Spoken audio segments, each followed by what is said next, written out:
Josh here from MobileTechVideos.com today with another Captivate ROM and flash review. And we've got our custom boot logo here, and this is for Gingerbread. Now, to learn more about the custom boot logo on Gingerbread bootloaders, check out the XDA developers thread that you can find that in the description below.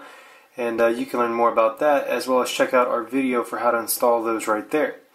This is GR-12, brought to you by Mikey Mike 2.3.3 Gingerbread. Let's check it out.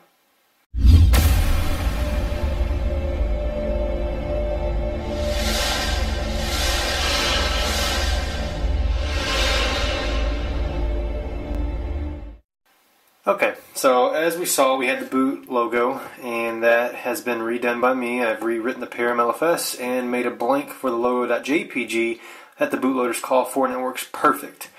But anyways, this is GR-12 from Mikey Mike, one of the lead developers on all the awesome Serendipity ROMs. Chance M, from my understanding, is not in on this particular project because he primarily... someone's partying at their house tonight. Anyways, Chance M is primarily, I believe, on the i9000 side of Serendipity. But so this is all supposedly done, I believe, by Mike himself, and obviously he'll credit whoever needs to be credited in the thread on XDA developers. I opted for the super cool windmill screen. It changes with what time of day it is, so obviously it's nighttime. We've got shooting stars and whatnot. If it's raining, it's going to be raining. Windy, it's probably going to blow these a little faster. It's really cool. But for GR-12, they've dropped the icons up here and made them a little bit different. They're actually a little smaller. Let me clear that message off there. And you can get a better look there. And a lot of green icons going on. A really small Wi-Fi logo up top. Nothing real big there. All this is based off the JVB 2.3.3 source given to us by our i9000 cousin over in Europe. And we're very thankful that they match up very well with these. Now, as we all know, this needs Gingerbread bootloaders to run correctly.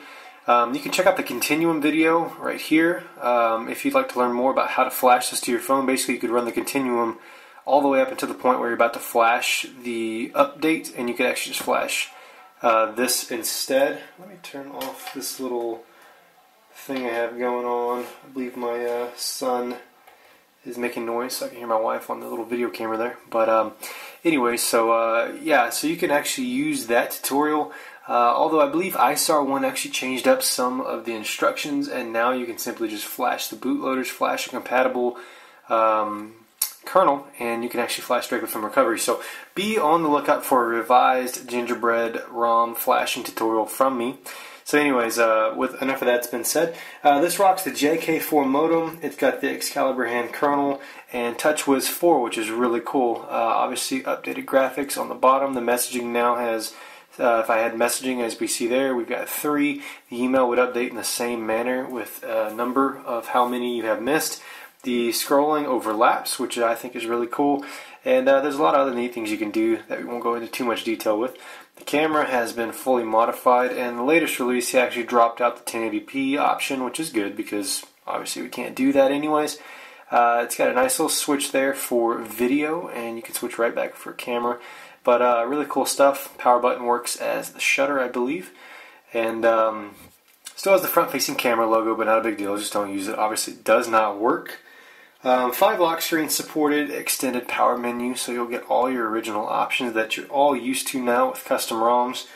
The bash shell has been integrated on this. Wi-Fi scan interval has been increased, so that way it won't scan 24/7. That allows us to save a little bit of battery life. Some of the basics, it's been DODEX, rooted, and zip-align, which is standard with all custom ROMs, so it's nice to see that. You know, obviously it was a very obvious thing. Ad blocking is built in, has a large access point name list. It's got the CRT animation, which we all love, and that's the old school TV power off there. It's fantastic, really beautiful. The ROM is very stable. I've actually used this particular ROM for a full week. Made sure to shoot over a small donation to Mike, and I think you should too, because this was definitely worth putting the Atrix aside for a week and checking it out. So I recommend you definitely do that. You can find a donation link for him in the description below.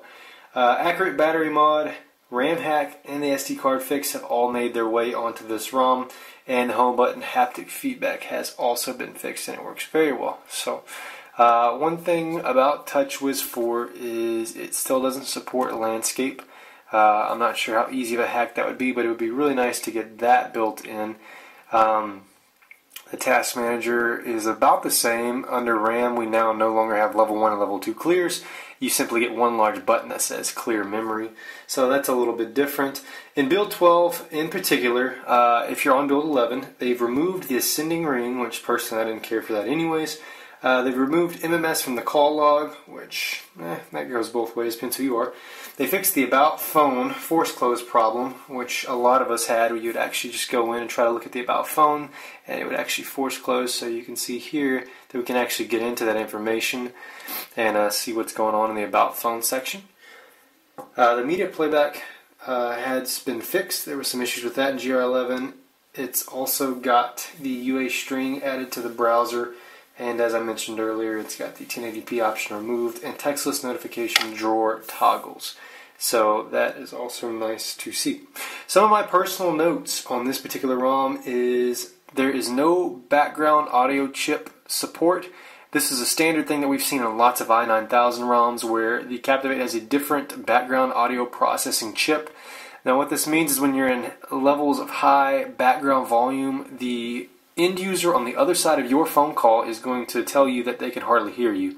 This has always been a problem with me, and I hate it, and I would love to see a kernel developer somehow work this in. I'm not sure if it's possible. If it's not, one of you kernel guys, post up, say it's not possible, Josh. Quit bugging us about it. But I would really like to see that because it's always a huge annoyance for me. I have a cammed car with pretty open, free-flowing exhaust, so I have to use speakerphone, which happens to interpret background audio very well on all of these ROMs, and I use speakerphone to talk when I'm in the car because I cannot use the built-in microphone because it just won't translate correctly. Battery life is really good. Full day is not hard to do, even with heavy use and a animated background such as this. The Wi-Fi, I never could get WPA2 Enterprise Wi-Fi to work. Obviously WPA2 Personal works just fine, but certificate-based Wi-Fi would never work for me on this particular ROM. And I didn't test it on any other Gingerbread ROM, so it may just be a current bug.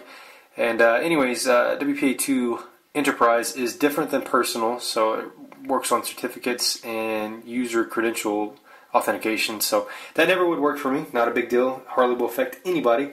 GPS could be splotchy at times. I did have to update my Google Maps to get slightly better performance out of it. And even when I updated it, it would show me an accurate position on the map, but it would still report me being up to 2,300 meters away, even though the position on the map was correct. However, GPS in general actually was very good.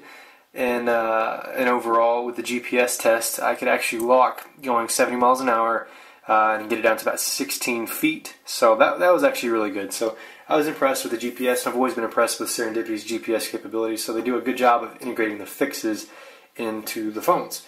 One other thing I wanted to talk about was the Samsung keyboard accuracy is terrible. That's obviously not a developer problem. That is a Samsung keyboard problem. But the accuracy at which it predicts words, at least for me, is awful.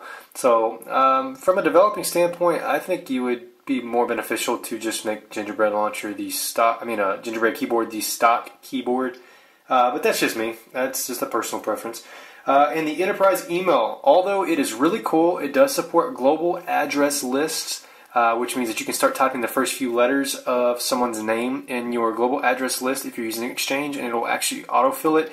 It has great pinch to zoom and resizing.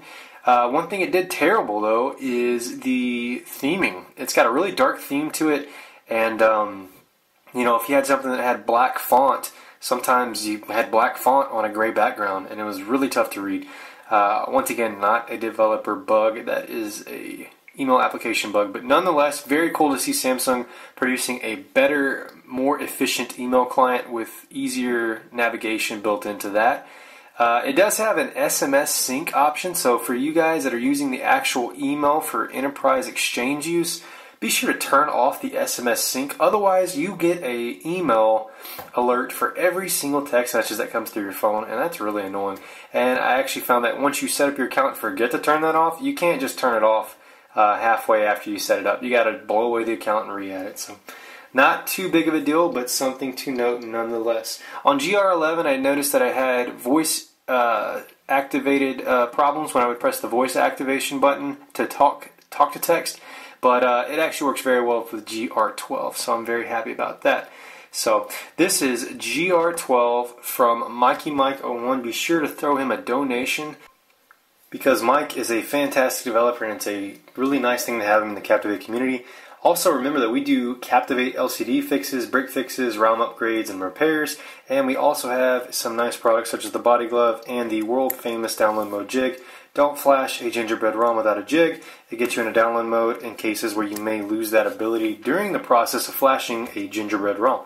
So be sure to pick that up for just $8 right now, worldwide shipping available, and free US shipping in 2 to 3 business days, and you can get that in the link in the description below. So bookmark us at mobiletechvideos.com, Facebook us, be sure to like us, follow us on Twitter, and we look forward to seeing you guys in the next video and picking you up as a subscriber here on YouTube.